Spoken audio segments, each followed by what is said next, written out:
प्राचीन काल में ब्रह्मा की दिव्य सभा सजी हुई थी। देवता, ऋषि, मुनि और सिद्धजन अपने अपने आसन पर विराजमान थे।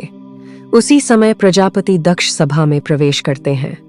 उनके पद और प्रभाव के सम्मान में सभी देवता अपने स्थान से खड़े हो जाते हैं, किंतु भगवान शिव शांत भाव से अपने आसन पर स्थित रहते हैं।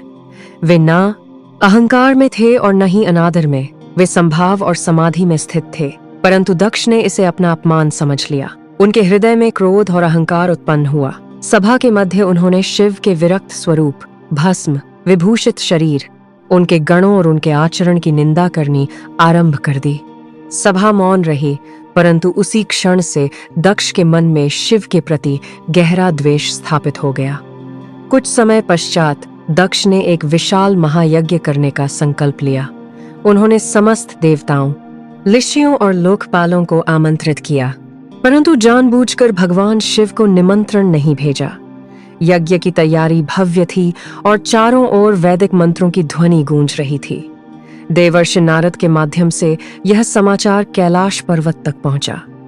माता सती ने जब सुना कि उनके पिता महान यज्ञ कर रहे हैं, तो उनके हृदय में मायके जाने की स्वाभाविक इच्छा जाग उठी। उन्होंने भगवान शिव से वहां जाने की अनुमति चाही।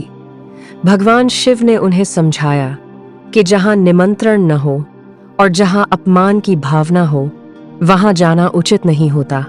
फिर भी सती का हृदय पिता के स्नेह में आकर्षित था और वे शिवगणों के साथ यज्ञ स्थल पर पहुंची। यज्ञ स्थल पर पहुंचकर सती ने देखा कि न तो उनका सम्मान हुआ और न ही भगवान शिव के लिए यज्ञ में कोई भाग निर्धारित किया गया था। सभा में पुनः शिव के प्रति तिरस्कार का भाव दिखाई दिया और प्रजापति दक्ष ने खुले रूप से शिव का अपमान किया। देवता मौन रहे और नंदी सहित शिवगण क्रोध से व्याकुल हो उठे। माता सती का हृदय अत्यंत तत्पीड़ा से भर गया। उन्होंने अनुभव किया कि जिस शरीर का संबंध ऐसे पिता से है जो उनके आराध्य पति का अपमान करता है, उस शरीर को धारण करना व्यर्थ है। उन्होंने ध्यान लगाकर अपने भीतर की योग शक्ति को जागृत किया। उनका मन पूर्णतः शिव में लीन हो गया। योग बल से प्रकट हुई दिव्य अग्नि में उन्होंने अपने शरीर का त्याग कर दिया। यज्ञ स्थल स्तब्ध रह गया।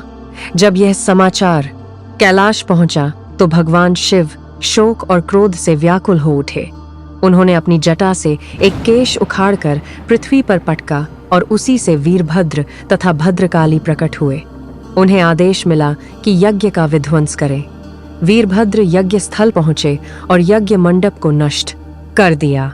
देवता भयभीत हो उठे और प्रजापति दक्ष का मस्तक छिन्न कर दिया गया। यज्ञ पूर्णतः विध्वस्त हो गया। बाद में देवताओं और ब्रह्मा के निवेदन पर भगवान शिव का क्रोध शांत हुआ। दक्ष को पुनः जीवन दान दिया गया, परंतु उसके शरीर पर बकरे का मस्तक स्थापित किया गया। इस प्रकार उसका अहंकार नष्ट हुआ। आगे चलकर माता सती ने हिमालय के घर पार्वती रूप में जन्म लिया और पुनः भगवान शिव से उनका दिव्य मिलन हुआ।